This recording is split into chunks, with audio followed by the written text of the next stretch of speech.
for having me. And I want to thank you for having me talk tonight about the mobility plan. So the AMP is a strategic update to the current transportation master plan. And before I get into my slides, I just want to show you a brief video that puts the highlights, that highlights what this plan is all about.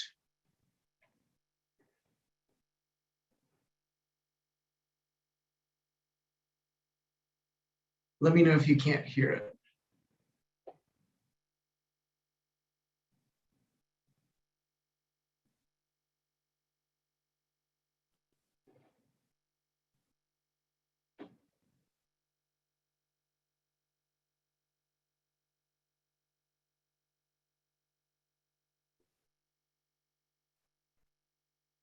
It doesn't seem to be loading. Yeah. I think this is the same issue that you ran into at the board meeting. I know we try to get all fancy with the with this here, and it never really works for us. All right, can you see the YouTube? There we go. Okay. There you go.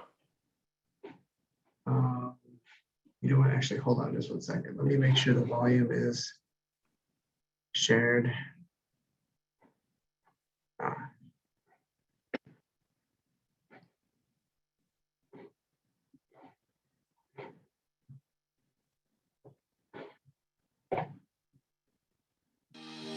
Alexandria, a city on the move, are a historic, vibrant, and growing community with diverse mobility needs.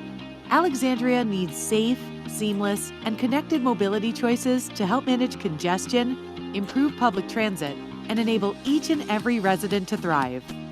The core of the Alexandria Mobility Plan is about giving you better choices for how you get around. The plan's vision and guiding principles seek to expand your choices by improving transportation access. The Alexandria Mobility Plan's policies and strategies will guide decision-making that will enable safe and efficient travel, whether you choose to drive, ride, walk, or bike. The plan will make it easier to take transit by creating better connections and improving the rider experience. Pedestrians and cyclists will enjoy safer, more connected infrastructure. Drivers will benefit from reduced congestion and cut-through traffic, improved parking, and smarter traffic signals. Not all Alexandrians start out with the same needs. Through implementation, we will work across the community to ensure equitable outcomes for all ages, abilities, races, and incomes.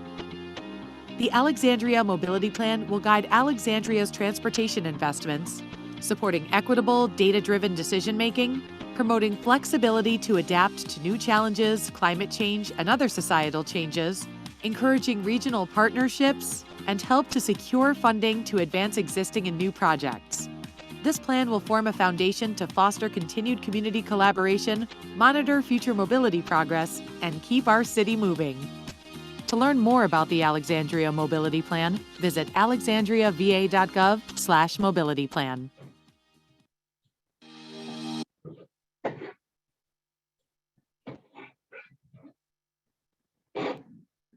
All right, so if that doesn't sell you, I don't know what will. Yeah.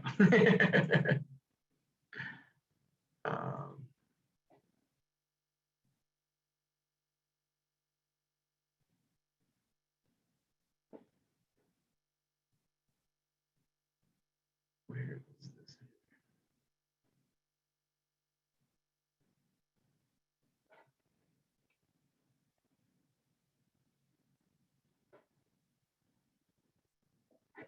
Here we go. All right, can you see the presentation again? Yes. Yes. Okay, great. All right, so again, the AMP is a strategic update to the 2008 Transportation Master Plan. It will guide decision-making and outline priorities to ensure that transportation in the city continues to serve the needs of residents, business owners, and visitors as the region grows and new technology impacts the way we get around. So at its core, the AMP is about choices and how the city can help individuals have real, viable choices about how they get around that are useful, safe, and reliable. The AMP will be used in a variety of ways to achieve its vision and guiding principles. For example, having a strategic vision or a strategic document, of targeted policy and strategies will help the city and staff guide day-to-day and long-term decision-making. The plan prepares Alexandria for future and unforeseen ideas, technologies, trends, and potential disruptions by establishing a framework for flexibility and adaptation. And then with an adopted plan and specific strategies, Alexandria becomes a much more competitive applicant for grant funding to help advance more significant projects and efforts. And we all know that Alexandria can't solve all its problems alone. So the plan identifies several ways that the city can partner with our neighbors and the private sector to advance shared goals.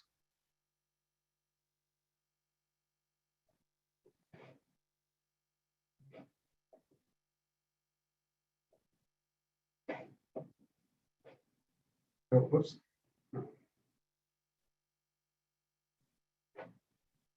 Okay, sorry. Now, the plan was shaped through a compilation of public input, information on trends and best practices, and discussions with the Interdepartmental Work Group and AMP Advisory Committee, and targets, goals, and policies from other city plans. So for some background, the AMP process began in mid-2019 and occurred over 4 main phases. And in each phase, we intentionally gathered input in many different ways, which served us well going into the pandemic. And together, this process and the input of the community informed the development of the AMP. So in phase 1, on the left, we conducted the community visioning process to identify desired outcomes and help shape the guiding principles that served as the foundation for the AMP. In phase 2, we conducted public outreach and engagement activities to get input on what Alexandrians value and what to prioritize and how they travel. Phase 3 involved targeted outreach and engagements to develop community-generated ideas for solutions that could achieve the goals of the AMP. So these ideas were further refined through community feedback to become policies and strategies. And on the right, here we are in phase 4. There was a community review of the draft plan over the summer, and now staff is seeking formal adoption. So this plan is made up of several key elements that build upon each other. So on the left, we have plan level elements such as our vision and guiding principles, which are broad overarching themes that shape the tone of the overall plan. On the right are actually chapter level elements. So each chapter has these elements that are consistent, and these are specific actionable elements with an eye towards tangible outcomes to achieve the plan's vision and guiding principles, as well as other city goals. So the vision of the AMP, which is a safe, seamless, and connected safe, seamless, and connected mobility options foster a thriving Alexandria for all. This came together from several different sources. For example, our visioning feedback form, reviewing citywide plans, and input from the advisory committee. It's about having choices, so not just one way to get around, but many that are high quality, that help to improve personal quality of life and the well-being of the community. So the guiding principles of the AMP represent the outcomes that the city hopes to achieve by implementing the plan. All components of the Alexandria Mobility Plan seek to advance one or more guiding principles which build upon the vision and when combined, will help foster access to choices. So every chapter includes policies and strategies again, and tonight I'll go into detail about the transit chapter, which has these 2 policies to guide our transit program. Electric buses that run on all-day frequent service routes, and making it easier for everyone to use transit. Next, there are 7 strategies in the transit chapter that build on the Alexandria Transit Vision Plan and the transit ways that were outlined in the 2008 plan. So while they also focus on the rider experience, on making the system more equitable and considering regional integration. We also have metrics for each chapter. So currently we have a range of transit metrics. Most of these are already being tracked or were included as a baseline for the transit vision plan. We've been meeting with boards. So basically, like, what's next? So lately, recently, we've been meeting with boards and commissions for endorsement and adoption of the plan.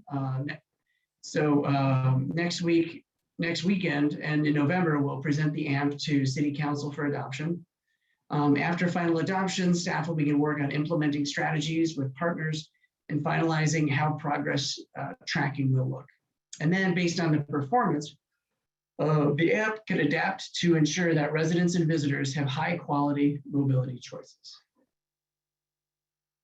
So with that, I'm happy to answer any questions that you all have.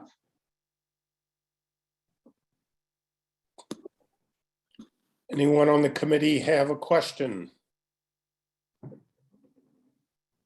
Hi, this is Bonnie. I would just ask what kind of feedback, if any, you have received on the plan, and if you've gotten significant feedback from any bus riders on this bus rider chapter.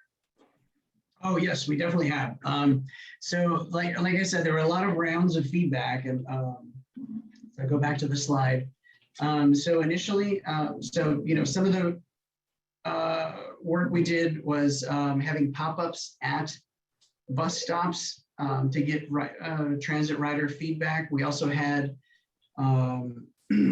focus groups with where we included members who have self-identified as transit riders.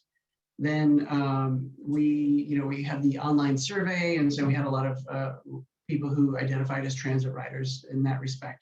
And we also presented to and received feedback from the dashboard, as well as we also had a member on the advisory committee from the Commission on Persons with Disabilities.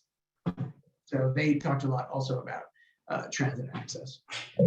Have you had a chance to compile their comments? I guess what I was trying to get at is what were some of the issues that were raised that you felt were significant?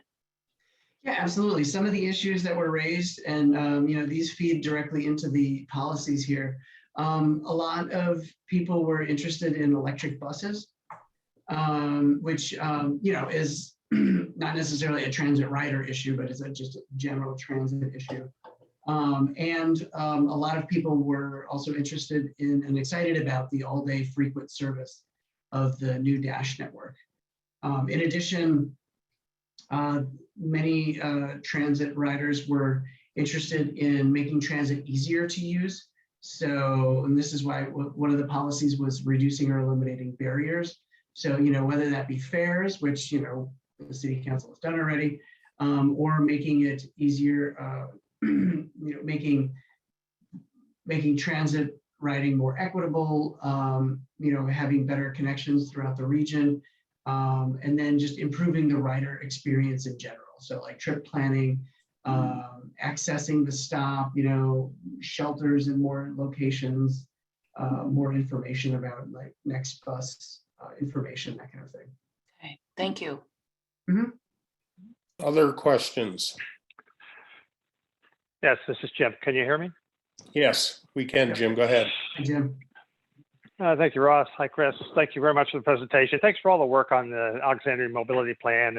It's been a heavy lift going forward, but I do have. You can leave this slide up. The updated transit strategies. My concern is that this, and I believe there's a strategy that says the city will consider updating this plan 10 years from now. And so I have this perspective that in about 2008, the city came up with a concept of transitway corridors and having dedicated lanes that would improve the reliability of bus service in the city. And here we are, 13 years later, and we have another plan that's going to last another 10 years. So for 23 years, there's nothing in this plan that says we see that there's a future bus transitway that didn't make the cut in 2008.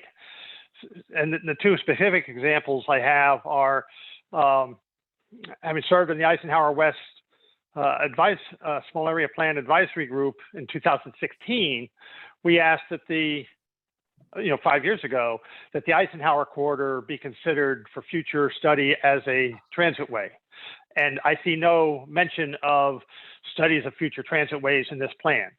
The second example is a decision made in 2012 to not extend the current Metroway transitway further south than the Braddock Metro Station.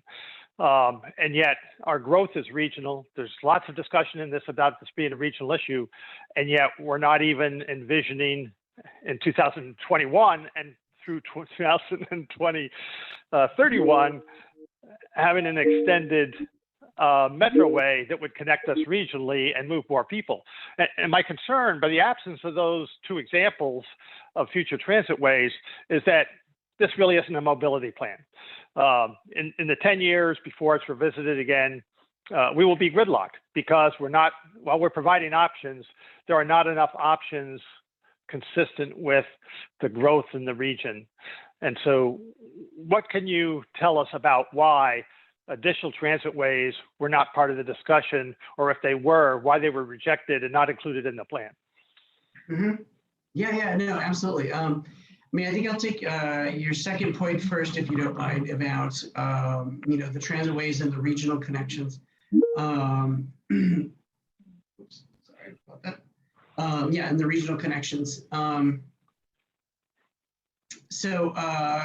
Actually, a Councilman Aguirre actually recommended, and this has been approved by the Transportation Commission and the Planning Commission last night, actually, that there be a strategy involved, or I think it's like I forget exactly what it is, but it's just in addition to, I think, one of the policies or one of the strategies that says that the city will, look to partnering or maybe extending the transitways. Essentially, you're using the transitways to extend into and connect to Fairfax County. So that will be in there, and there's a lot of discussions around it. I would say, just from a staff perspective right now, our priority, like you said, it's been 12 years since the plan is to get all three of the original transitways in place before we start talking about extending them or anything yet. We want to make sure we actually have them first so they're up and running. So, but yeah, then, but I mean,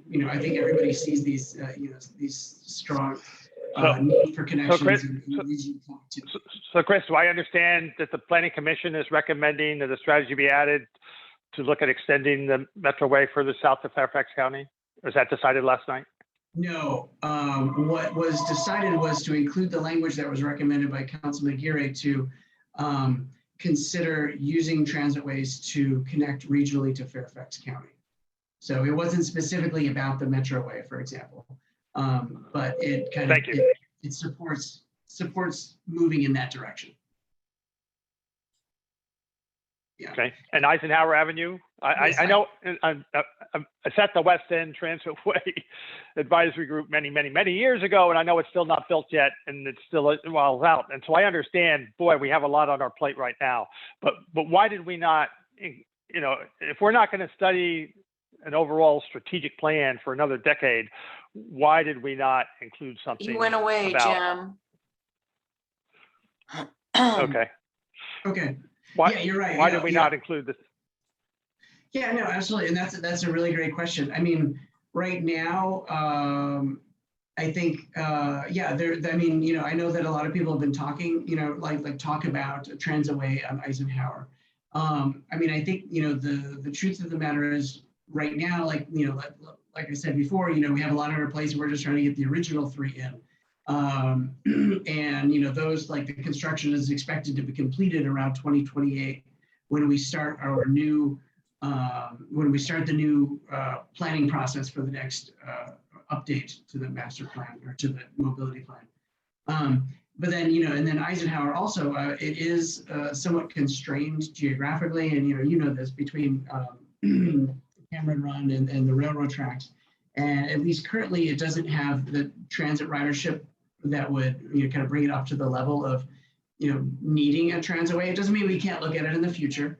and it doesn't mean that, in 4 years or 5 years, if it's decided that, there should be one there, that we can't pursue one, or we can't make an amendment to the mobility plan.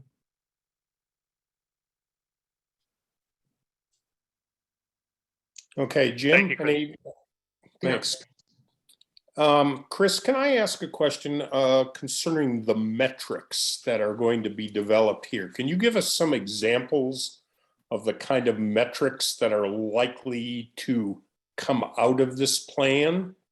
And who ultimately is responsible for ensuring the metrics are both robust, being reported out on time, and evaluated appropriately?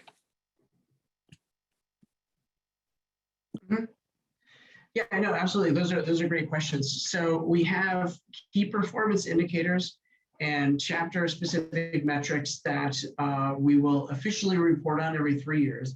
But we are going to be creating dashboards that will be updated much more often than that on those.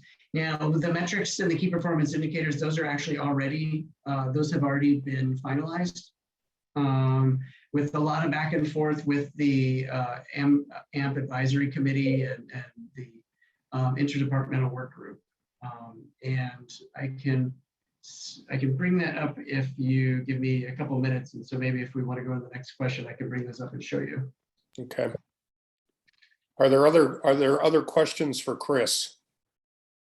Actually, this is Jason. I just have a quick question on line item number 5 when it comes to the equitable cost of travel. I mean, it is a beta. I mean, at the end of the day, I know we don't like the word on here. It is a beta test of the no charge for ridership. That's not permanent. It's, and I ride the bus 3 times a day. I was almost late for this meeting because I was on the bus, and people don't really understand that it's temporary currently. Are we canceling that line item out? Are we saying that that's complete? Or is there actually going to be an effort to define line item number 5? So I'm sorry, you kind of cut out. My internet isn't the best around this time of day, but so your question was whether or not the free fares were permanent and whether that's being advertised? Yeah, well, I mean, what's the plan for line item number 5 when it comes to, equitable, cost? Because free ridership, I mean, it's not permanent. So as far as I know, unless you know something I don't know, but it's, we're pending, we have federal funding right now, but we don't always have federal funding. So what's the plan, or is there a plan in place to take care of line item number 5? Yeah. I mean, I think that's still needs to be determined exactly what that means. I mean, obviously, one way to make transit easier and more equitable is to look at fare policy. Another is to look at like where the routes go, or where there are bus shelters, these types of things. So yeah, it's not just about fares, I guess is my point. Does that make sense? No, it does make sense. And now I just want to make sure that I guess I understood that line a little bit more, and you provide the explanation. So I really do appreciate it. And again, let me thank you so much for putting the slide deck together. They're always fun to do. So thank you for the effort. Oh yeah, absolutely. And also, I guess just one more thing I forgot to mention was, to this point, it's, when we talk about transit, it's not just Dash that we're talking about, but also WMATA. So making taking the metro easier and more equitable, or things like that, or making paying for that more equitable. Got it. Great. Okay, Thank you so much. Yeah, absolutely. So if I guess back to your question, Mr. Simons, here is the reporting. And can you see this this PDF? Yes, here? I can see it. Okay, good. Yeah, and so we have measuring projects and key performance indicators, and just this is all on our mobility plan website. So it's alexandriava.gov/mobility plan. if you go down here, you can download the executive summary and the full plan or just chapter specifics. And then Appendix 2 is all about monitoring. So is it your office that's going to be responsible? Is the principal lead for monitoring this? Yes. Okay. Yep. Yeah. And so these are some of the key, if we look at, so the key performance indicators are based on the guiding principles, which spell access here. So accessible, connected, et cetera. Got it. Okay. I'll follow up on the website. That's great. Thank you. Okay, sure. Yeah. And then we have chapter specific metrics here. All right. Any other questions for Chris? Otherwise, we will move forward on the rest of the agenda. I'll have a question slash comment, Chris. Sure, go ahead, Murat. Yeah, thank you for all this information. I just wanted to understand how connected you are with the, I work for the Federal Transit Administration, the research office, and I was wondering how much, not influence, but how much connection you had with some of the innovative research activities and events and programs that we have, especially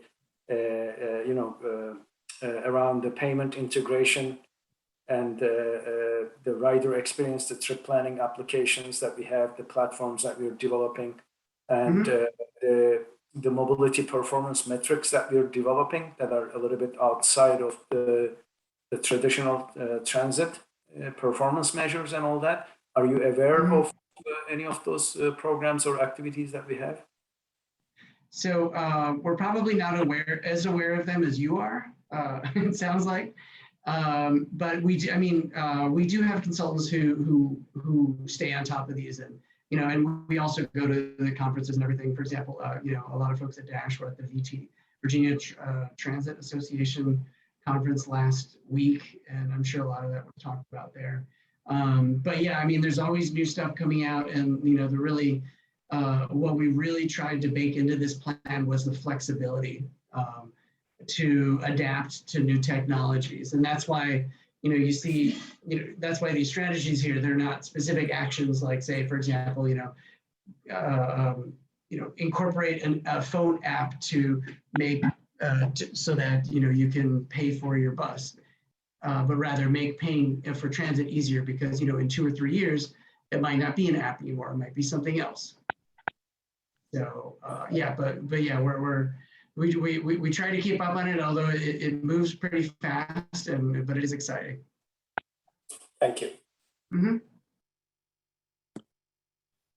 All right. Well, thank you so much, Chris. This has been a very helpful and informative presentation. We're very grateful for you taking the time out of your busy schedule to join us this evening, and we wish you a pleasant evening, and all of us. So just remind us one last time, City Council votes on this. What are the dates? I'm sorry, the votes? City Council's vote on the, for adoption. Plan is what dates again?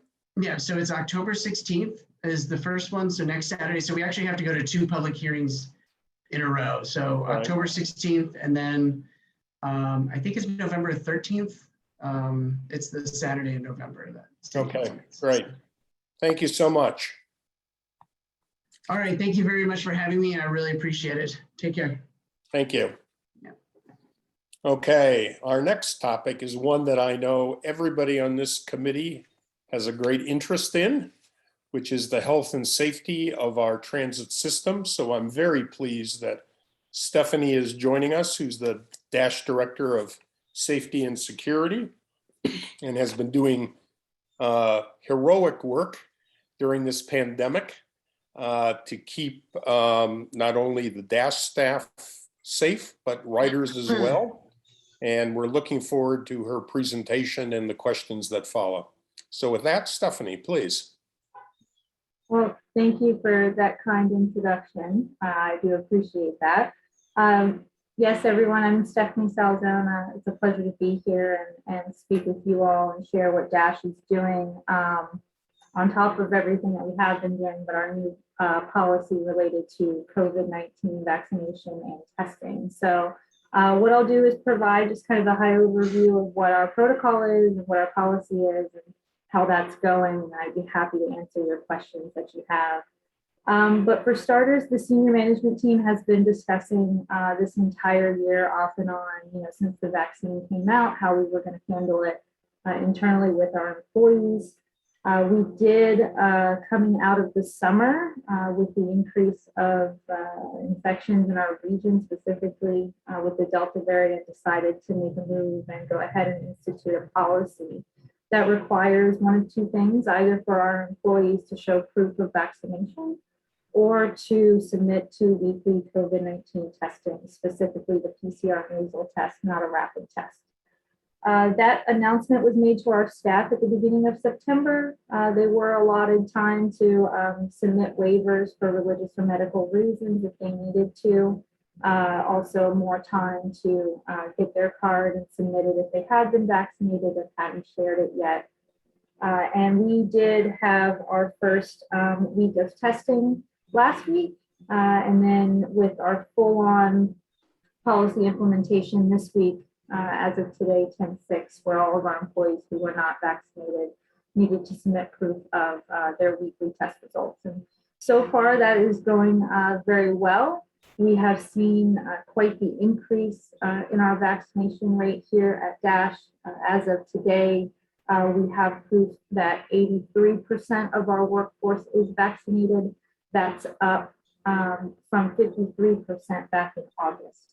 So we did find that quite a few were vaccinated and we didn't have proof. And then we had plenty that once they knew the policy was coming out, they chose to go ahead and proceed with their vaccination.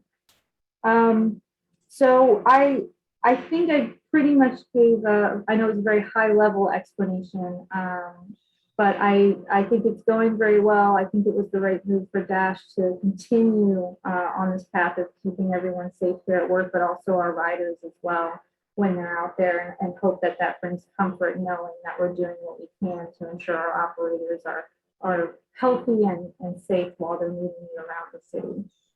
So with that, I'd like to take your questions. Let me start with an obvious question. Sure. I think for the committee, which is, can you tell us over the last 3-month period, so let's just say from June 1st to September 1st, what were the number of COVID cases that were either self-reported or otherwise reported by staff, meaning drivers and or people that are working on the buses, support staff, by DASH? Sure, give me just a moment. I do track all of this. I've been responsible for this effort since February of 2020. So let me see here. So we had one case in June and one in August. So we've been, relatively low. Any spike that we did have in cases was last winter around the holidays. So this summer, we had the one in June and one in August. Have we had any employees who have suffered a fatality as a result of COVID? I believe we made an announcement this summer. Am I correct, Whitney? Okay. Yeah, we did lose one employee this year. It was heartbreaking, I will say. I have a hard time talking about it. But yeah, we did very well, but we did lose one, and it was a hard time for us here. So. All right, understand. Thank you. Other people, other questions?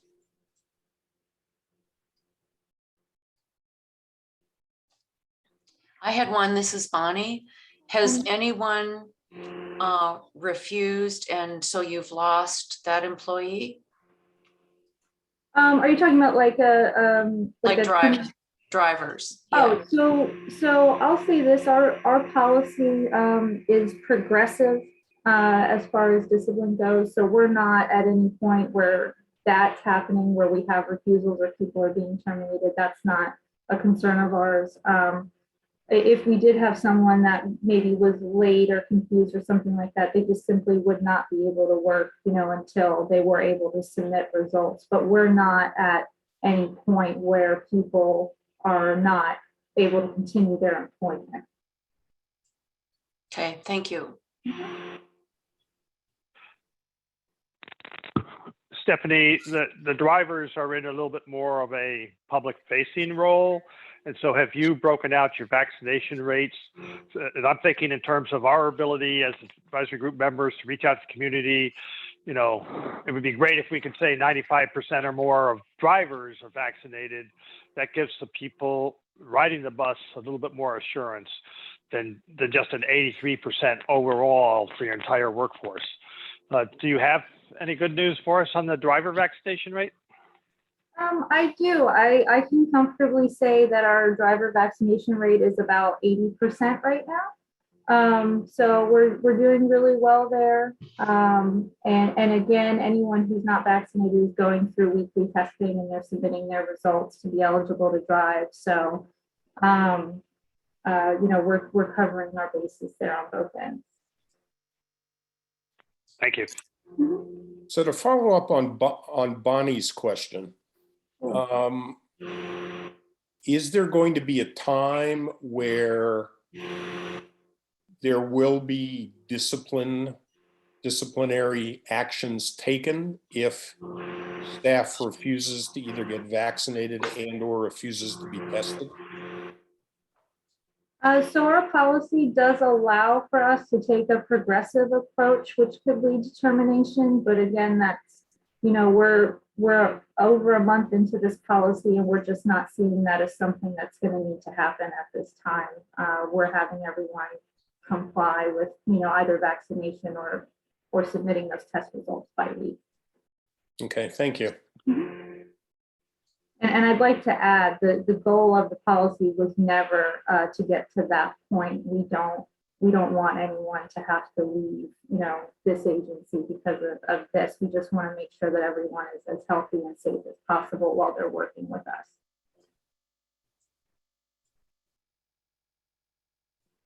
So Stephanie, sorry, this is Jason King. Just a quick question. Then when do we stop testing?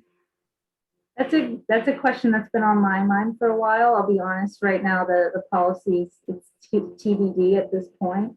I will say we've been committed to following the health guidance, not just at the national level through the CDC, but locally through Alexandria Health Department. And they've come out here and done vaccinations on site for us.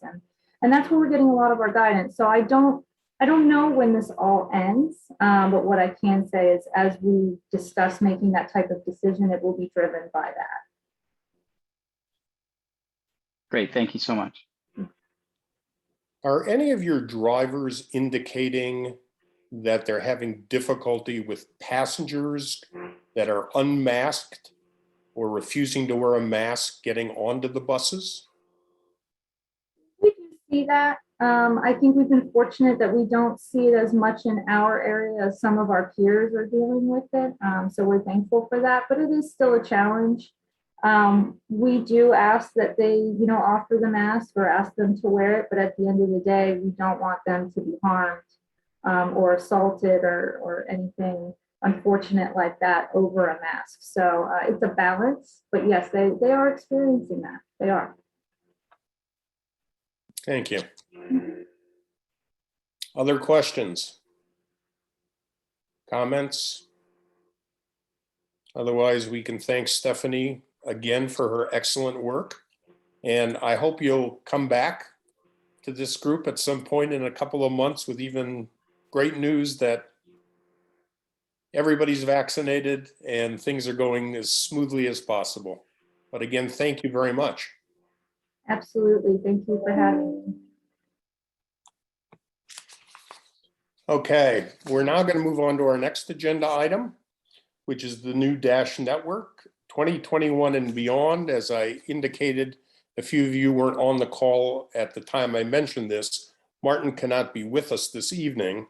So Tristan Cunningham and Whitney are going to tag team in making this presentation in Martin's absence. So I assume, Tristan, you are the lead on this to begin with.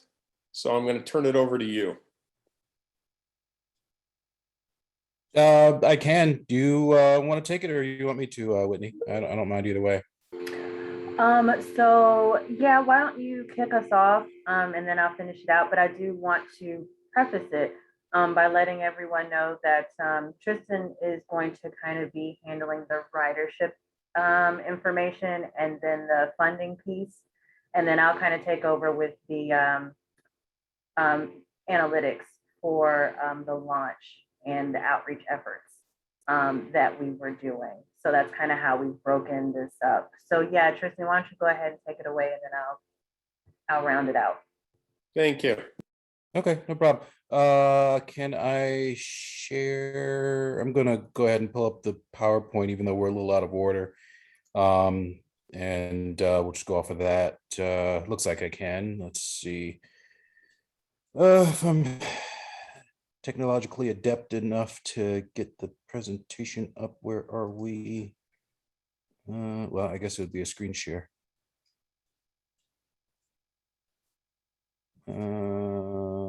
Okay, and here, and there, and all right. Nice, pretty dash bus there. Good evening, everyone. It's nice to finally be able to make one of these meetings. My name is Tristan Cunningham. I'm the service planning manager underneath Martin at Dash. Been really wanting to join in on one of these, but the new network development was, as you can imagine, rather intensive. And now that that's a bit behind us, I hope to see you all a little bit more in the future.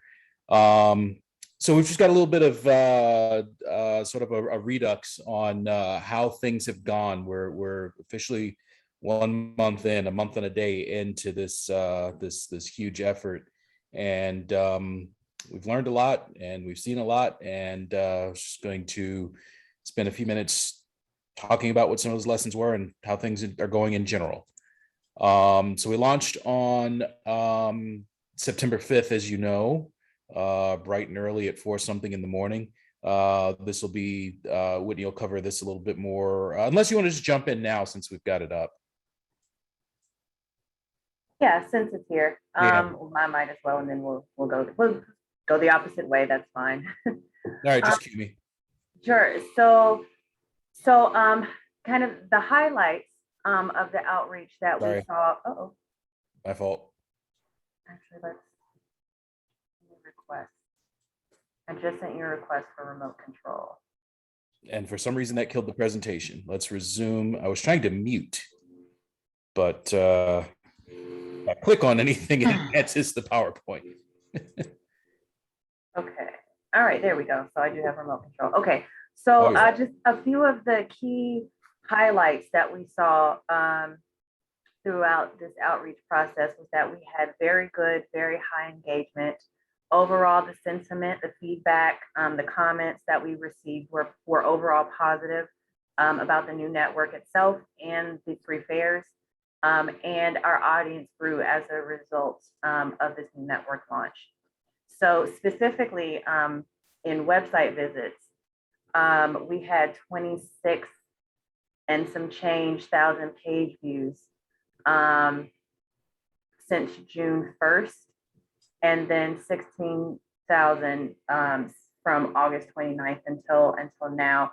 And just to kind of give you a little background about why I selected those dates is because June is kind of when we started really pushing the information on the website itself.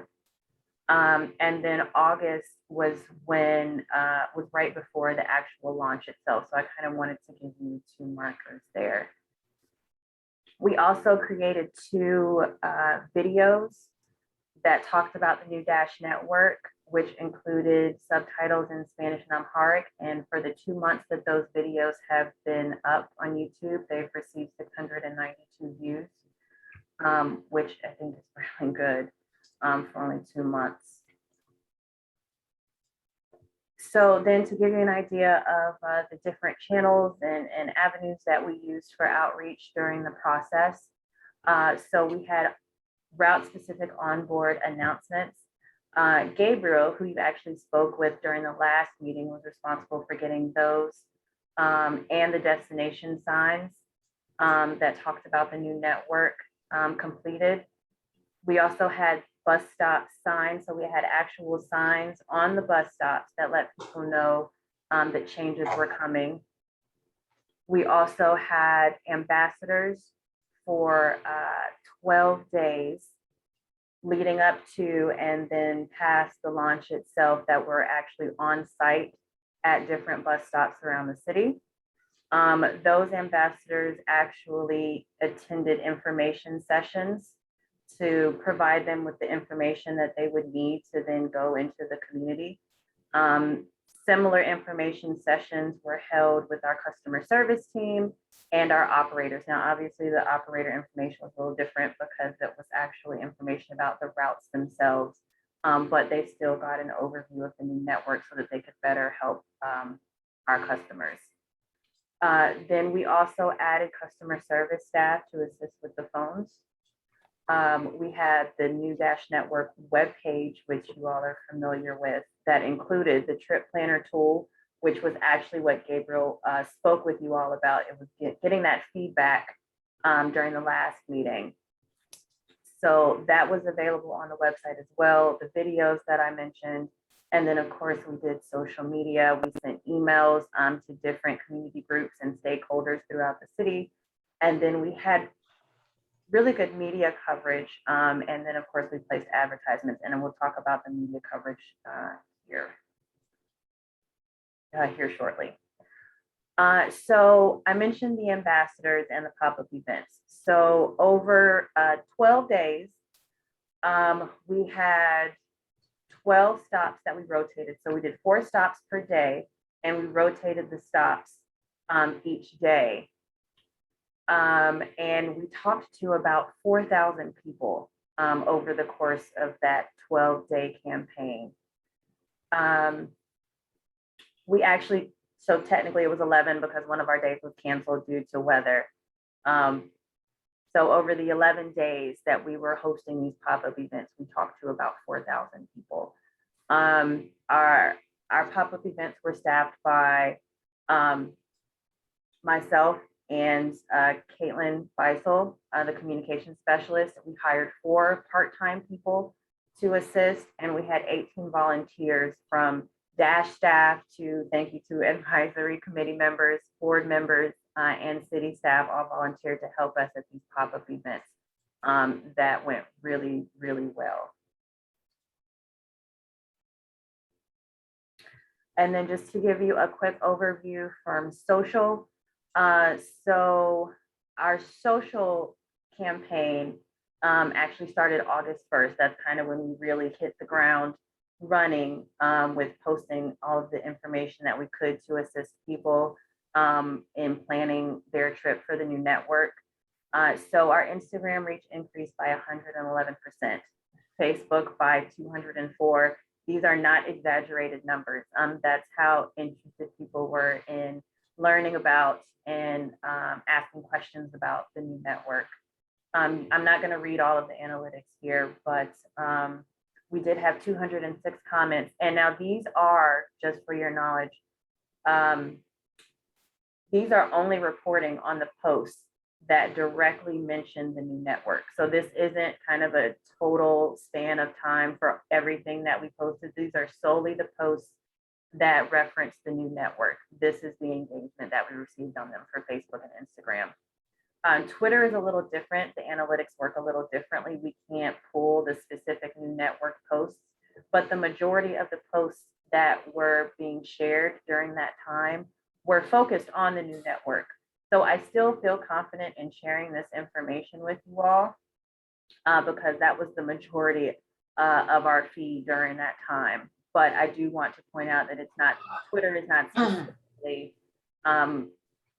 it doesn't only include the new network posts, but still heavy engagement on Twitter as well.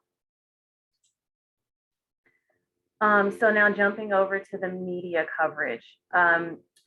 This is a list of the media coverage that we received about the new network.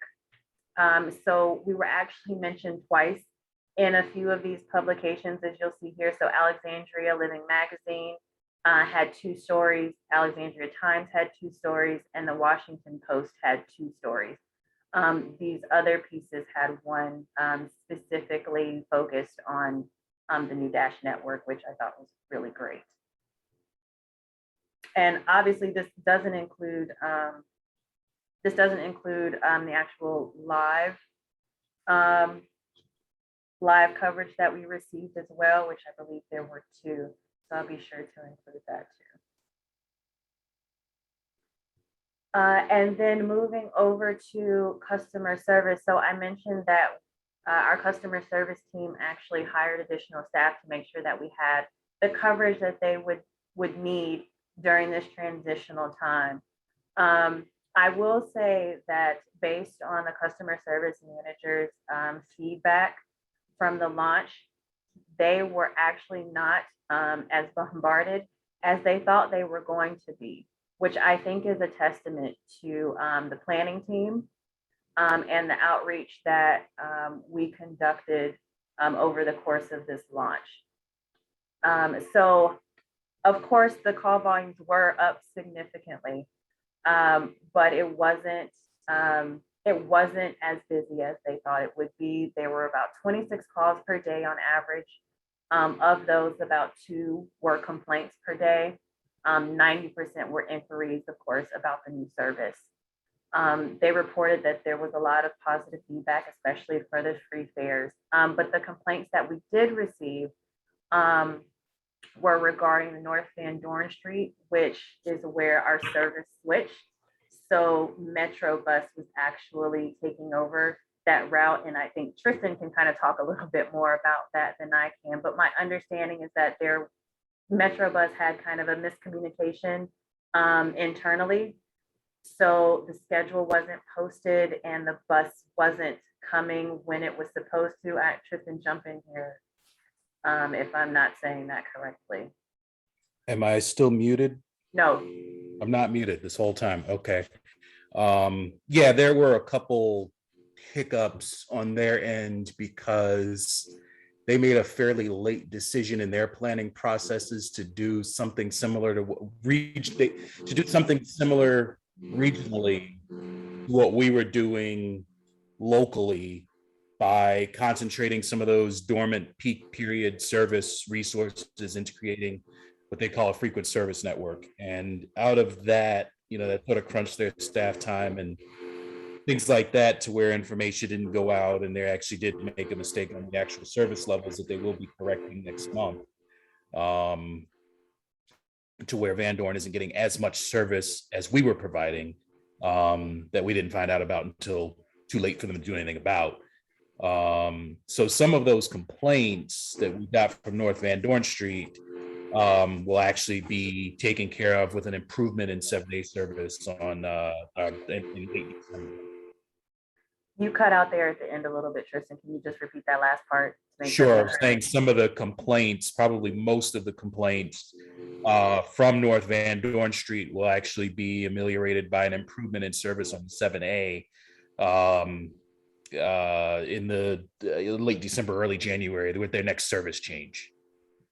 Thank you. So the complaints are in. There's a pathway to fixing those issues.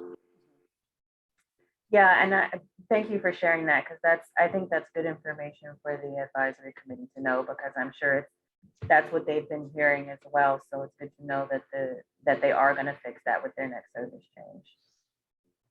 Okay.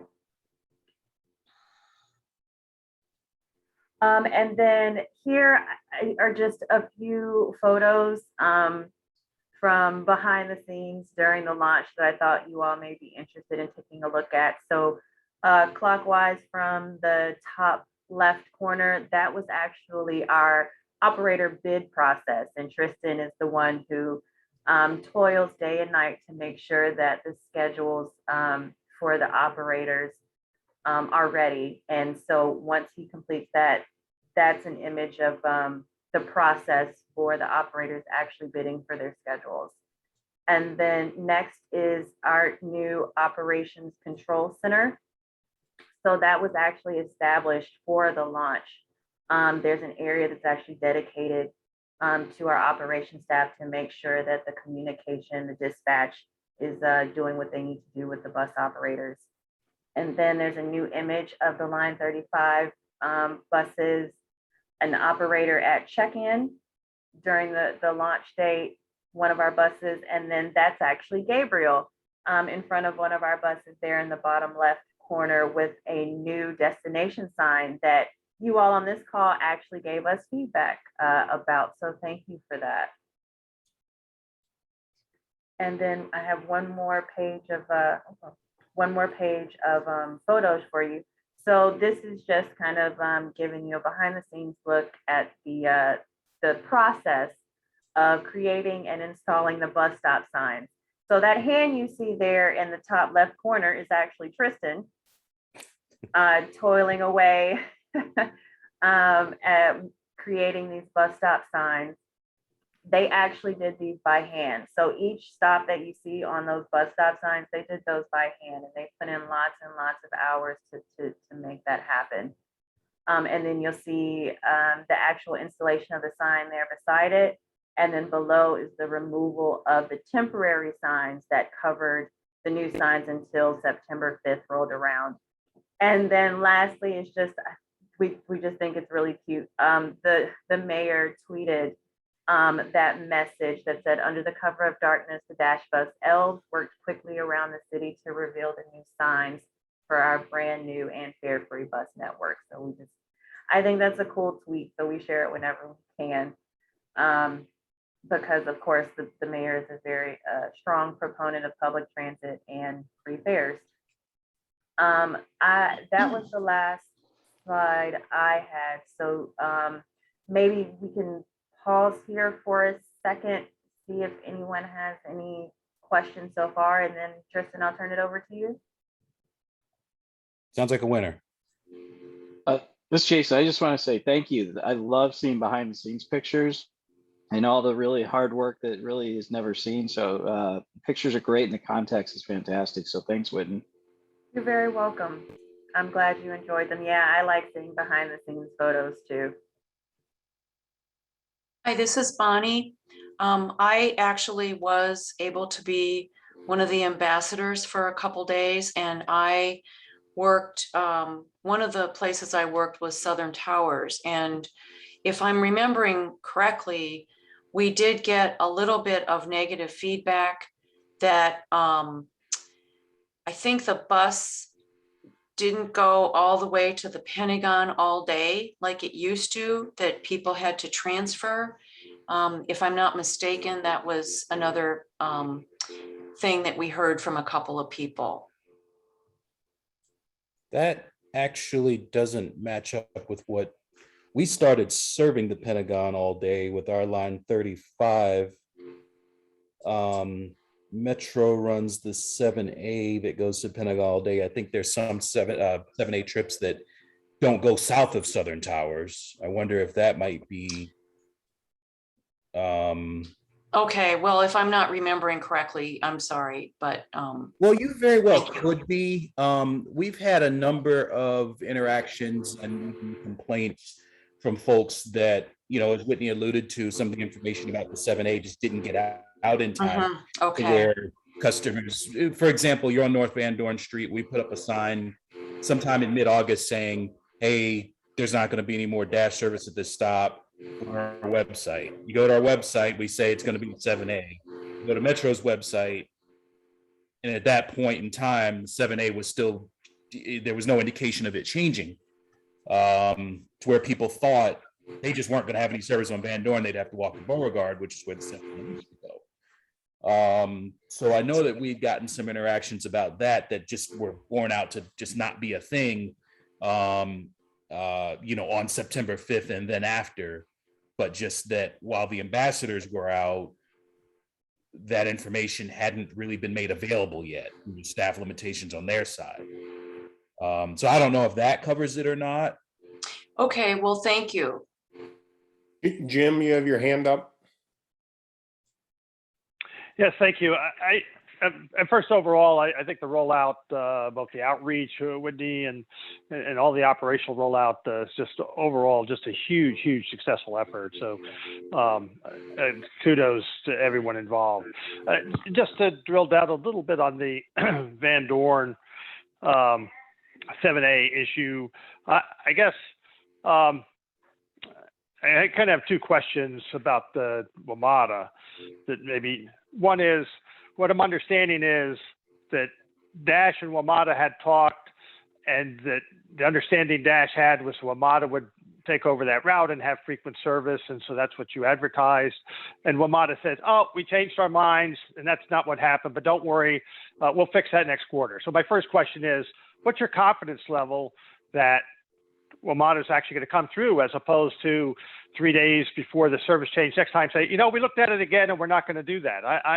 And the other is, has the city or Dash tried to exert any pressure to get the change any faster than the next service change? So one's the confidence level, and one is, why can't we fix it sooner?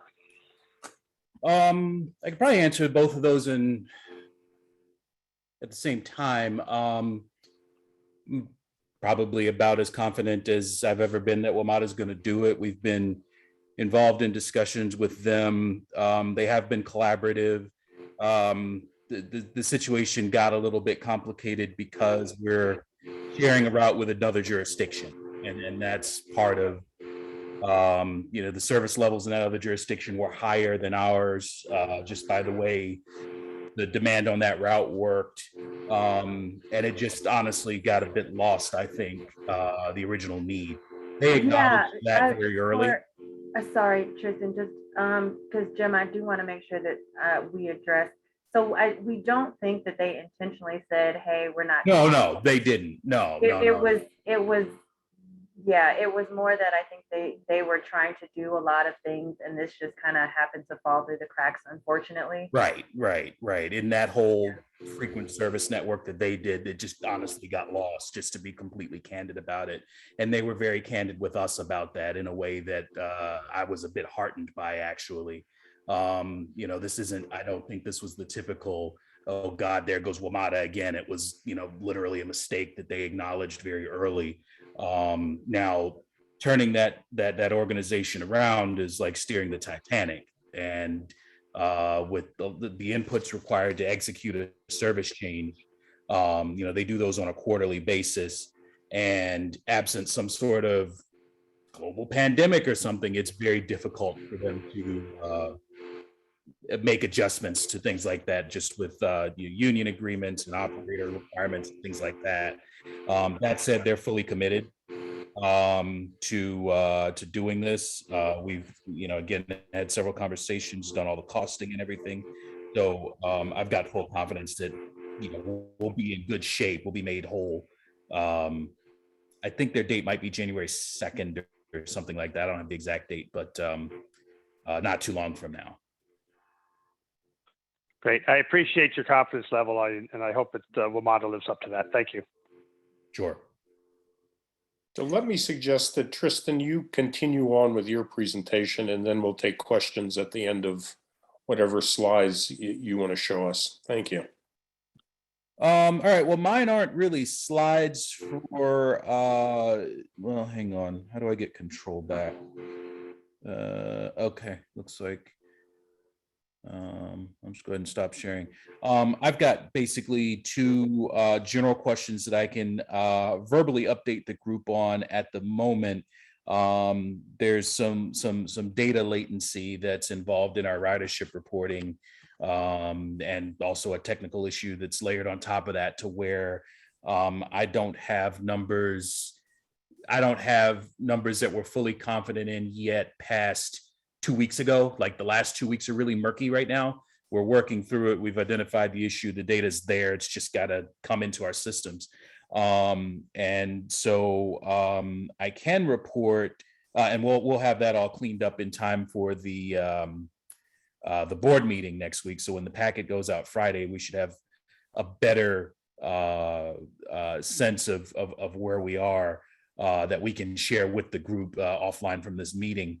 What I can indicate is that we have seen pretty good level of growth in ridership since September the 5th. Obviously, that first week is a bit addled because you've got a federal holiday and then the observed day of the federal holiday right behind it as the first 2 days of that week and the first 2 days of this new frequent and free service. So that week, I should have percentages, but I'll see if I can get that together. But just to give you the raw numbers, and you can just see the jumps on your own. The week prior to the launch in the old AT network, we posted weekly ridership of 40,194. The week of the launch was 40,979, which is a very minor uptick, statistically irrelevant, but again, constrained by the first 2 days of that service being holidays. So it's really the third week, the week of September the 12th, that really opens our eyes and starts to point to, okay, things are looking positive, where we jump from 40,000 to 46,000. And the first snapshot I saw of the week 19th through the 25th has us sneezing at 45,000, really getting to numbers that we haven't seen since the pandemic started. I'm sorry, did I say 48,000, I mean. Really starting to see things come back online, I think. I'm reluctant to share an unverified number that I saw for last week that actually has us over the 50,000 mark, but our analyst is still working through that. We're usually no better than 7 days backlogged on reporting, just to various items of latency of that data coming into our systems. But very, very positive growth in all services, some of them performing better than I would have ever expected, including the Line 102. So we're very excited about that. And I guess the other point of mention is that since we're not collecting fares, this data is still collected on our fare boxes with manual key presses by the operator. You can imagine that might actually be underreporting a bit. So we're actually working on a few different ways to improve the accuracy of that data, including field surveys and eventually automated passenger counters, to where we might even be able to do a correction of the data. I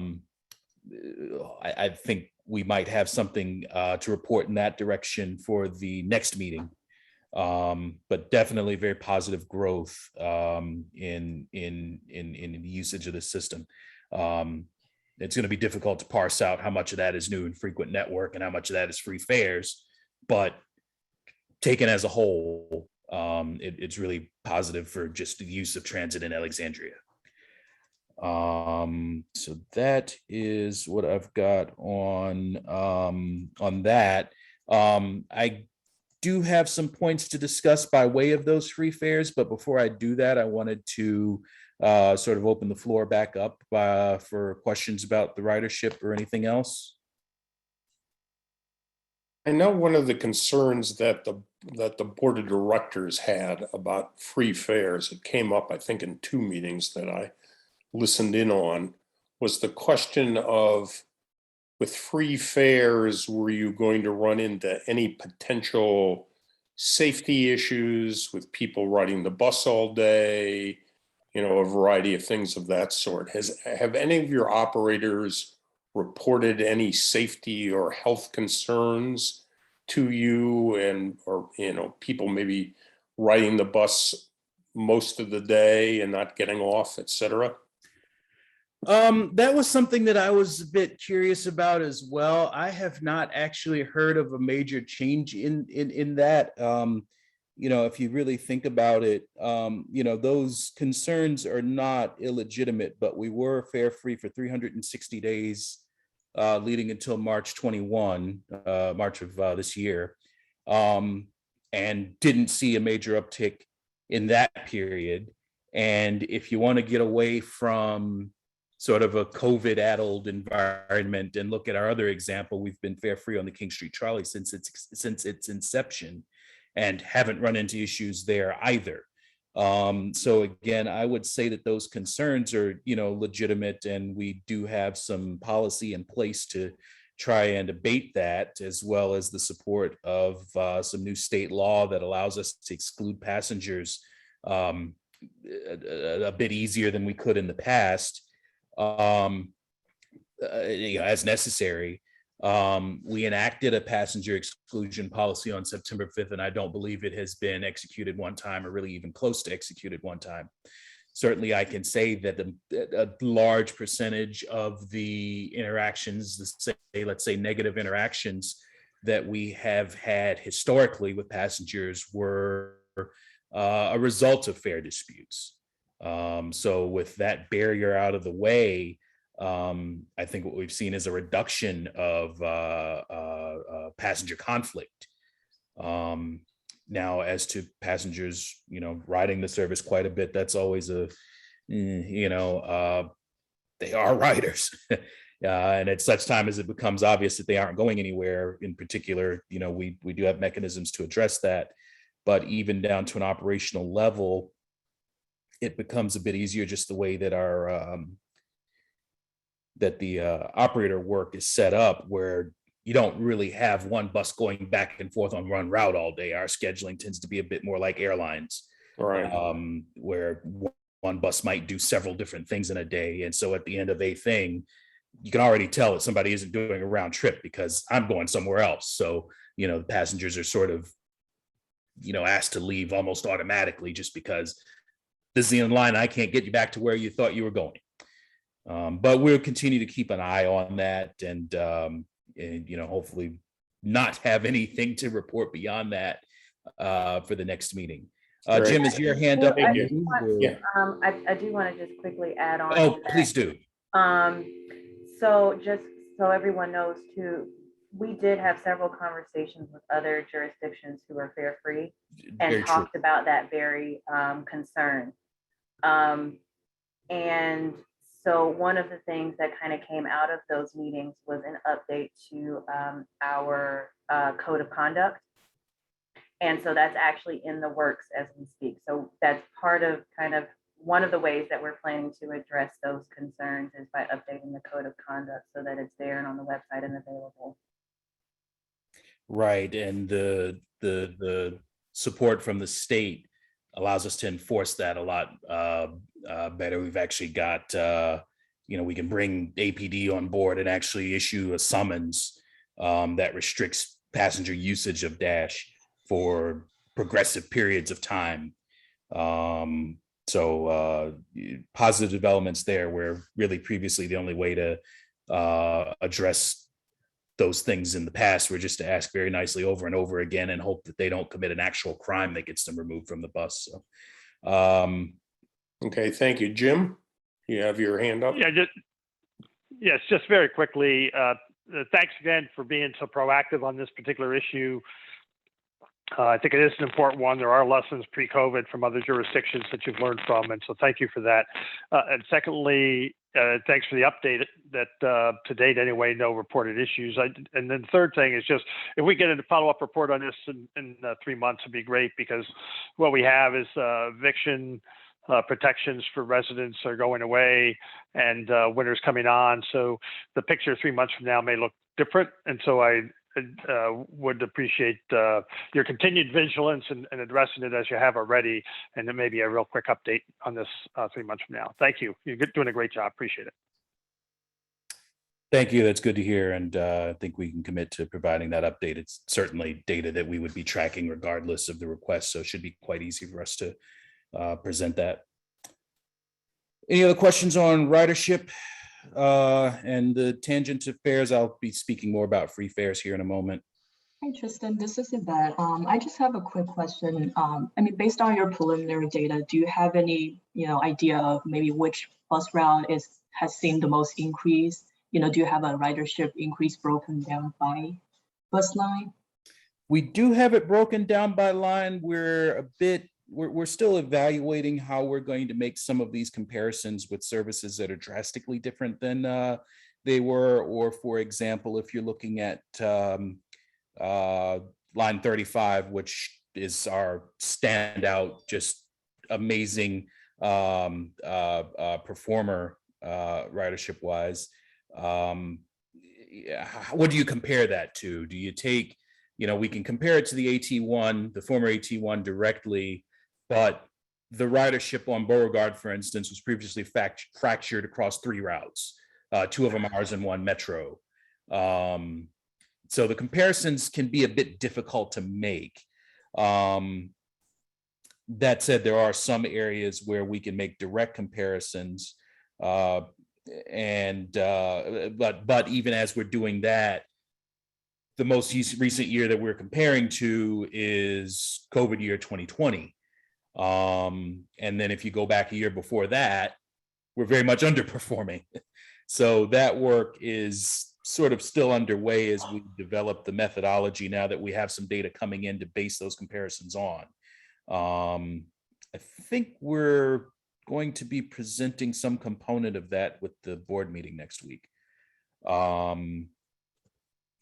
If you did have a specific interest, I can sort of try to cobble something together during the course of this meeting, but certainly can share something much more accurate next week and then after. Yeah, I in my mind, another layer would be, Metro added more buses and trains too, and they lowered fares. Right. I'm just trying to see, is there a way to analyze, the synergetic effect of the Metro fare and Dash fare?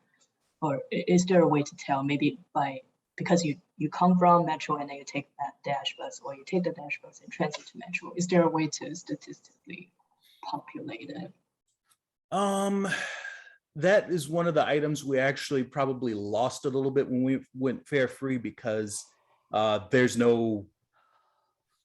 not bringing any data with that. You step on a bus, we mash a button that you got on the bus, and we don't have that linked trip analysis that we could previously do if we were, following card numbers through the system to see, okay, a card came from a Metro bus or a Metro train or something like that.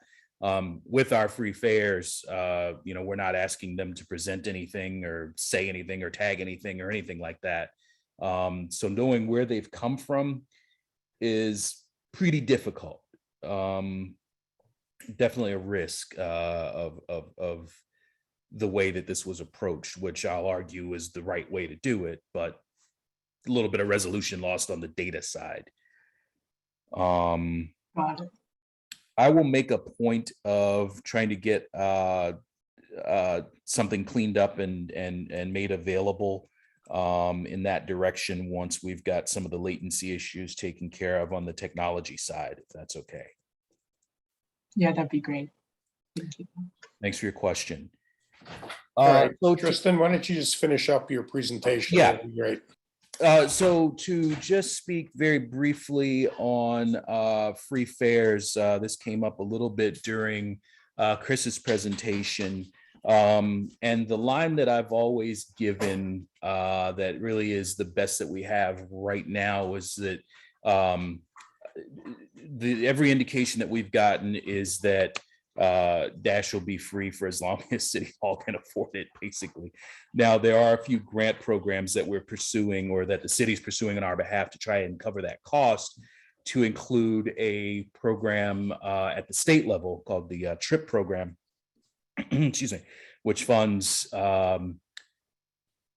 it funds 3 years of free fares at a level that is progressively more let's say expensive to the recipient jurisdiction. So and I don't have the exact percentage breakdown. These are areas where Martin excels, but we apply for or the city applies for the grant. They get something like full or very close to full funding the first year, and then it steps down through the 4th year. We are not currently a recipient of that grant.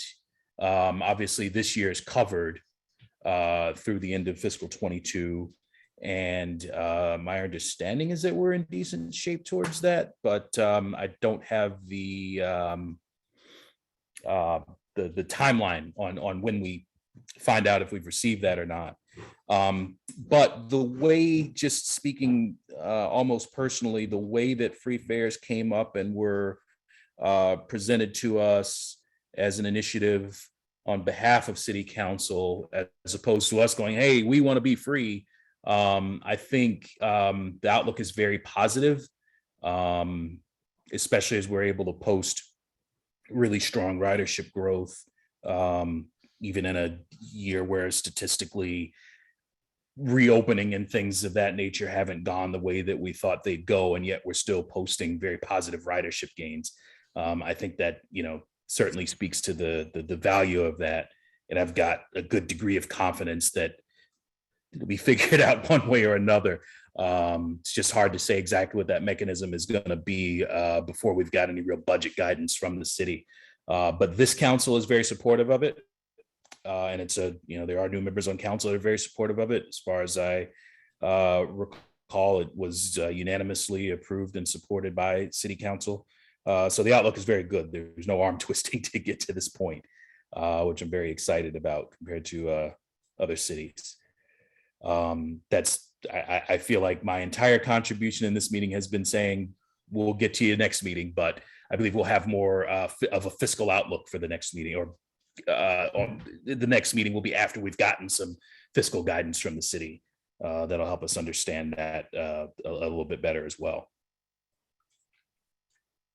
If I could just add something here to what you said, Tristan, that at the last Board of Directors meeting, there was a presentation about the state program, and it looked very favorable, that there were very few jurisdictions who had an established plan for free ridership that could apply and meet the eligibility requirements for that state program, like Alexandria. So, I mean, there were a couple other jurisdictions, but we were far ahead of others. So I think there was optimism, at least for funding for year one and possibly year two.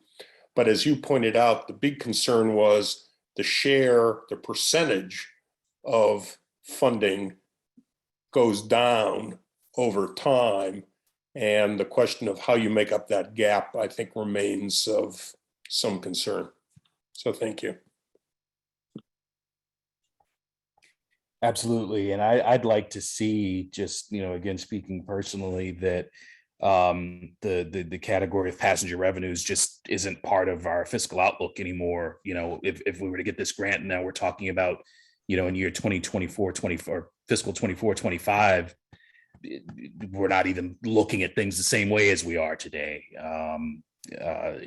That'd be a great component of this, so that it's not as provisional as it is now. But I'm not an expert in tea leaves. We'll see how that goes. Are there other questions of Tristan from members of the committee? Hearing none, I thank you, Tristan, for your contribution to this part of the agenda, and Whitney as well. And I will now turn to Whitney for the next to the last presentation of the last presentation of the evening, which is the DASH Interactive Voice Response and Real-Time Information Program. Thanks, Ross. Yeah, this will be quick. I really just wanted to call these tools to your attention for your awareness. The first one is the Interactive Voice Response Program. That is a system that is included in on our main dash number. So if you were to call the main number, you'll get a menu, an automated menu. And the very first option on the automated menu is for real-time bus arrival information. So if you're at a stop, you can call our main number, press 1, and you can enter the stop ID number into your phone, and it'll give you real-time information for the bus arrivals. Now, I do want to mention that there are still some things that we're working on for those options. There are some things that are still a little glitchy, but if you press 1, and actually enter the stop ID, that will give you the correct information. There's another option or another route that you can take that you can search by route as opposed to by the actual stop. So if you know your route, you can eventually get to your stop using our phone system as well. That's the piece that's being a little glitchy right now. But the stop ID, if you enter that, that works perfectly currently. And then there's one more thing that I wanted to share with you, and that's the SMS text messaging.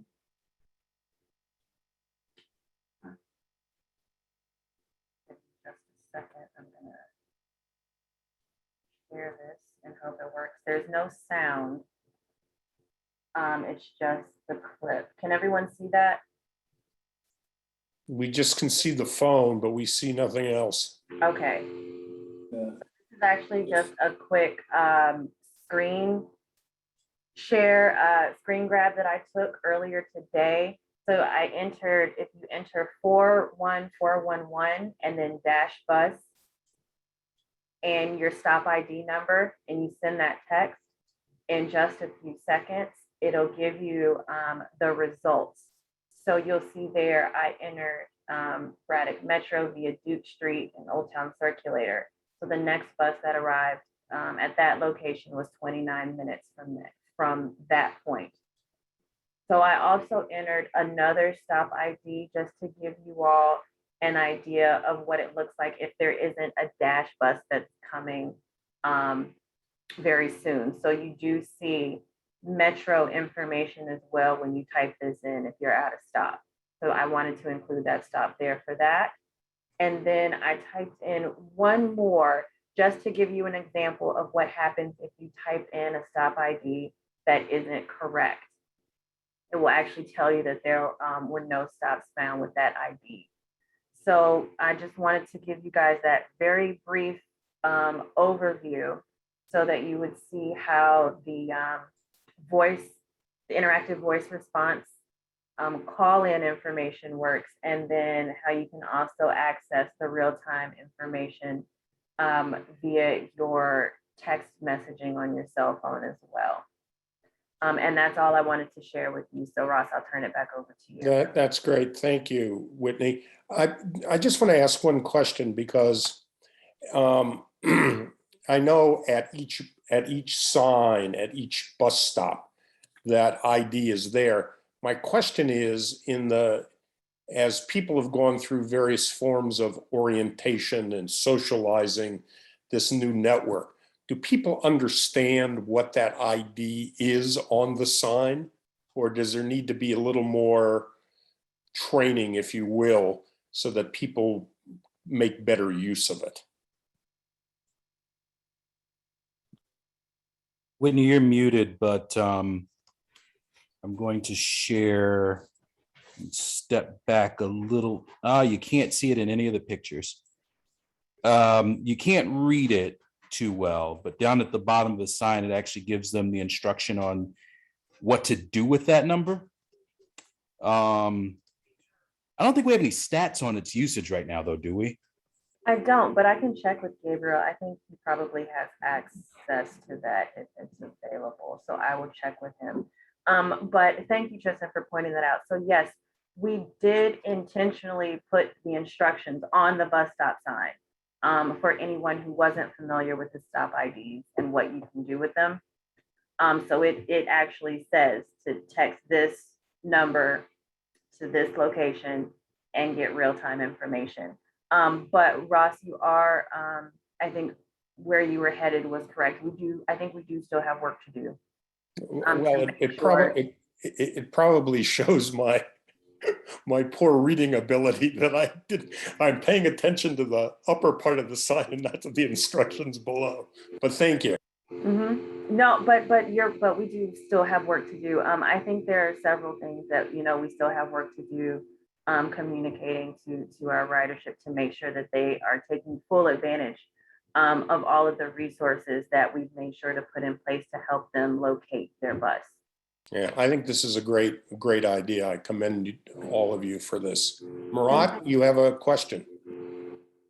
Yes, thank you, Whitney. I also think that it's a very, very good idea. It's it's very useful in this day and age. I had some questions, and you might not know the answers, but I'm curious to understand if this infrastructure that's built, the communication infrastructure, can that be used to transition into a QR code in the future, so that instead of typing it, you just scan the QR code. It says, like, if you want to know when your bus is arriving, scan this QR code. So it does that. That's one thing. And the reason that I thought about that is when you're doing the demonstration, you have to type dash bus, right? So I'm thinking that additional word dash bus, people might misspell that and then think that they sent the text, but it doesn't go through. So is there a way to maybe eliminate dash bus so that eliminates the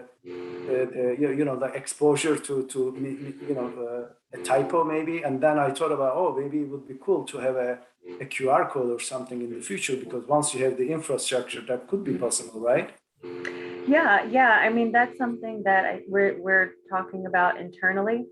But I do want to also point out, so while we do have the IPR and the SMS, the platform that we tend to drive people to for real-time information is actually Tracker, which is still typing, but dashbus.com/tracker.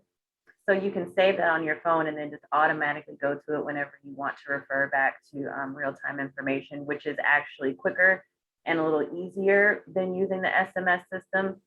But that is an option for people who maybe don't have the unlimited data on their cell phone plans, or maybe don't have the device that accesses the internet. So that's just kind of another option for people to be able to access that information. But yes, the QR code is something that we have been thinking about. Oh, yeah, that would be great. I'd like, So yeah, good question. This is Bonnie. I'd like to add to that. I was just thinking about the QR code too. And my issue is that you can't read the number on the sign if you don't see well. I think it's pretty high up there.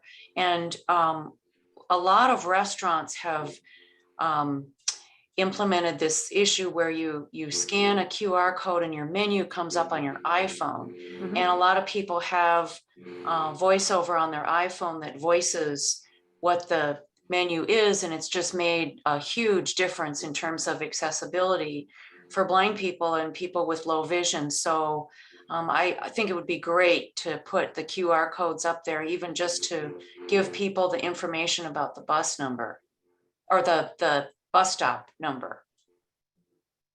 Sure. Yeah. So we do implement the QR code some on, not on the bus stop sign itself, but we actually it failed.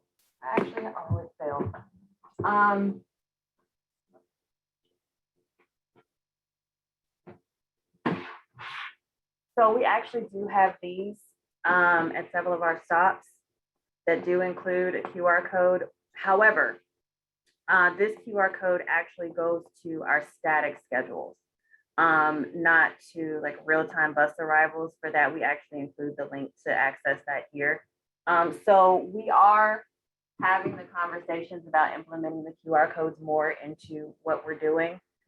So it is part of the conversation, and we're trying to figure out how we can even incorporate it even further. Great, thank you. This is Sandy. I have a question, or not a question, but more of a comment.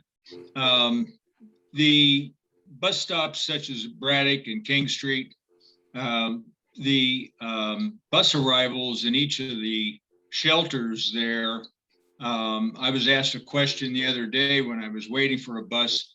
Are those the scheduled times that appear? It shows whatever the line is and then how many minutes, or is that the real time that the bus is coming to the shelter, the bus shelter?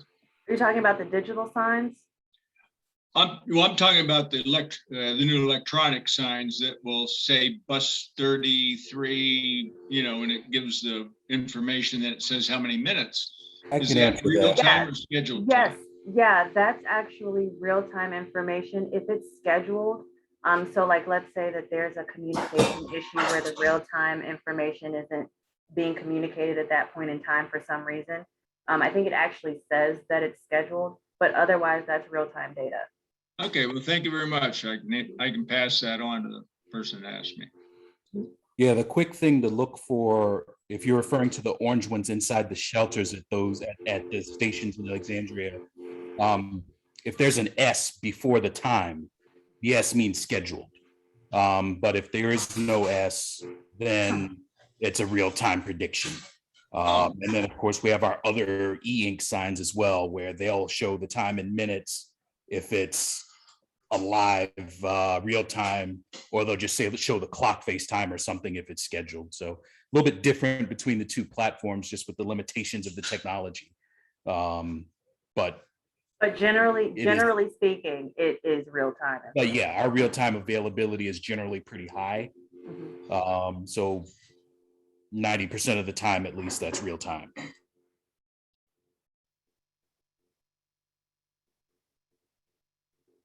Okay, any other questions for Whitney? Okay, hearing none, we're going to move on to the last bit of business here, which is our 2022 meeting schedule. If you remember our charter correctly, our charter actually calls for 4 meetings a year on a quarterly basis. Obviously, because this was started a little bit late in 2021, we only had 3 meetings. But next year we will have 4. So the question becomes one of, do we, of potential dates. So I've looked at a calendar. I don't know whether Whitney has done the same, but if we keep with our Wednesday schedule, and you'll have to let me know, Whitney, if this conflicts with any of the Board of Directors meetings. Our next meeting would be Wednesday, January 5th. The next meeting after that would be Wednesday, April 6th. The third meeting of 2022 would be July 6th. And the final meeting, there is a bit of a conflict because of the Jewish holiday Yom Kippur comes on October 5th. So I would suggest we just respect that holiday and slip it to Wednesday, October 12th as the 4th meeting of 2022. Any objections to that schedule or any conflicts that we are aware of?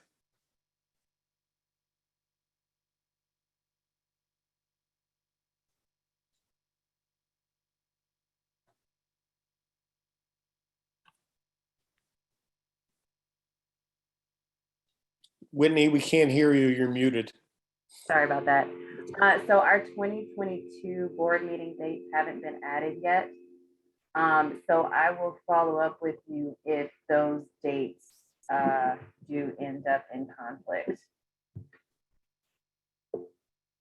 Okay, thank you.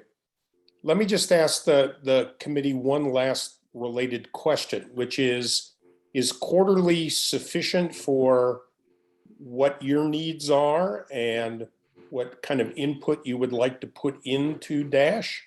Or is there any sentiment that we should expand by potentially one more meeting, that there should be 5 meetings a year? I'm open to comment on that.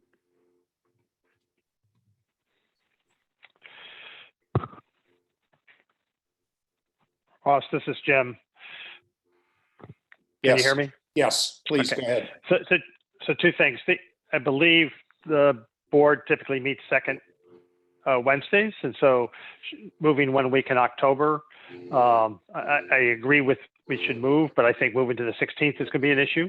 But related to your second question, the fall tends to be very dynamic in terms of what's going on. So maybe a solution would be to consider a September meeting and a November meeting. That would both avoid the holiday, the holy day that you mentioned, and the conflict with the board, and add a 5th meeting if others think that's appropriate. Just so that is one suggestion out there. Thank you. Other committee members' comments on that suggestion of maybe adding a Jason? Yeah, I actually second that, and here's my thoughts behind that is I think it's great to be on the leading part of inputs versus the lagging. And if we have the additional meeting, it lines up with the schedule better, then I think that's fantastic. Because really, you know, you want to hear inputs real time, not after the fact of, yeah, that was a great idea. So I appreciate that. So I have no problem with an extra meeting or two. My thoughts. Ross, now it's your turn to be Muted, muted. sorry. Jason, Eric, Bonnie, Yvette, what are your thoughts? Marat? No, I generally agree with what everyone said. I think I'm fine. I have we are all working from home, so I have a pretty flexible schedule, so I can accommodate anything that we decide. I'm fine with Jim's proposal. Sounds good to me. I am as well. I agree with what Jason said. Okay, great. All right. Yeah, I'm amenable to the 5 meeting as well, but my concern will be primarily the mode of the meeting. So I mean, I know maybe next meeting or the meeting after next, we're still debating if it's a virtual or in person. But I think as a like a mode of meeting in general for this committee, we can start thinking about maybe a hybrid or given a virtual option for an actual in-person meeting to accommodate more participation. Because I know for boards and commissions, you know, the city is debating whether we should adopt more flexibility to expand, you know, electronic participation. So I'm just trying to put this maybe on the agenda for next meeting that we could discuss if. Okay, that's a very good idea, Yvette. Thank you. And the other thing is, if I may add, is that if we need a quorum for every meeting, so say we need 7 people for the meeting to commence. So we, excuse me, so I can actually jump in here. So we don't need a quorum for the meeting to commence, but we would need a quorum for any action to be taken. So that's kind of one of the good things about being a committee and not a board. I will say also in regards to the hybrid meetings, we do have a little more flexibility with that as well. Again, being that we're not a board, we're a committee.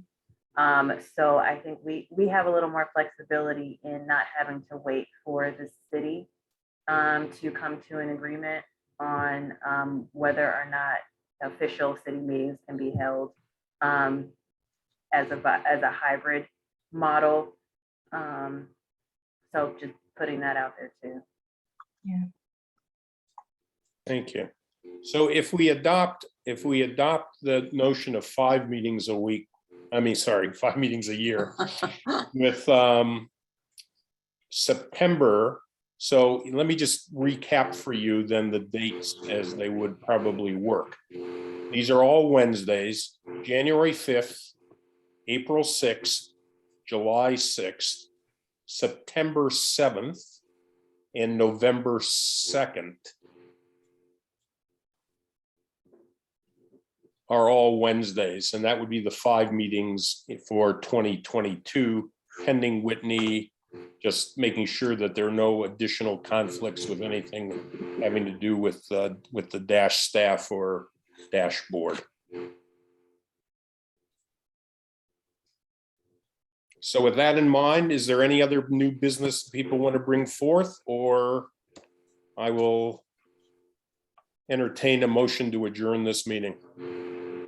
One last comment, Ross. So yes. If we're moving to 5 meetings a year, then for a committee member to stay on a committee, you need to be present for at least 3 meetings. Then we need to revise the bylaw. Yeah, so it's 50%. So 5 would be a little more interesting. Yeah, it'd be 60%, 60%. Yes. Yeah. So my suggestion for now, because again, we haven't actually had a full year of these meetings yet. We kind of started with 3 because we started in the second quarter. So my suggestion would maybe be to hold off on scheduling September and November, and maybe let's revisit in July to see if because there may not be a lot of activity. So it may make more sense to continue with the 4 meetings, but maybe to revisit in July as to whether or not we want to increase to 5 meetings as opposed to the 4 that we currently have scheduled. Again, we haven't even had a full year of our committee meetings yet. How do committee members feel about that suggestion? This is Sandy. I think that probably is reasonable in that you might have to adjust anyway, because you don't want to have a meeting just to have a meeting. And if there's, if the DASH people have an idea of various subjects coming up, then how we decide when we're going to meet again might key off of that. I mean, it seems to be logical. Okay, thank you, Sandy. Anyone else? This Jim? is Jim. I'm happy to. Sorry, Jim, and then I'm Jason. Okay, happy to put the 5 meetings on the schedule, but also to revisit in July. It makes sense about this Whitney and Sandy said to take a look when we're a little bit closer. Does that still make sense? Okay, thank you. Jason? No, I agree actually with everybody just previous. And I think probably the one note I would have is when it comes to the email invites and as we develop the agenda, and also the ideal output of the meeting would just be helpful for me, and also make sure I'm in the right frame of mind when it comes to questions or what to actually bring to the meeting myself. So just throwing that out there as a helpful thought provoker. In accordance with their mission and vision, of course. Right, thank you. Okay, any other questions, comments? Do I have a motion to adjourn the meeting? Oh, Also sorry. moved. Sorry, one more thing before we adjourn. Stephanie, I think, neglected to mention it when she was giving her presentation. She's on a working group committee with DRPT, Virginia Department of Rail and Public Transportation. And they are seeking advisory committees that are interested in providing feedback. I know you guys like doing that, so I thought you would be interested. I don't have any additional information right now, but as I get it, I'll share it with you in case you're interested in participating. Great, thank you. Okay. Motion to adjourn? Also move. All right, Bonnie proposes second. I second it. Sandy, thank you. All in favor? Aye. Bye. Thank you all very much for a very successful meeting. Appreciate your participation. And as always, Whitney, thank you for all the efforts that you've put into this committee. And we look forward to meeting again in January. Thank you. Thank you, everyone. All right, Thanks, be well, Ross. everyone. Bye-bye. Right. Cheers.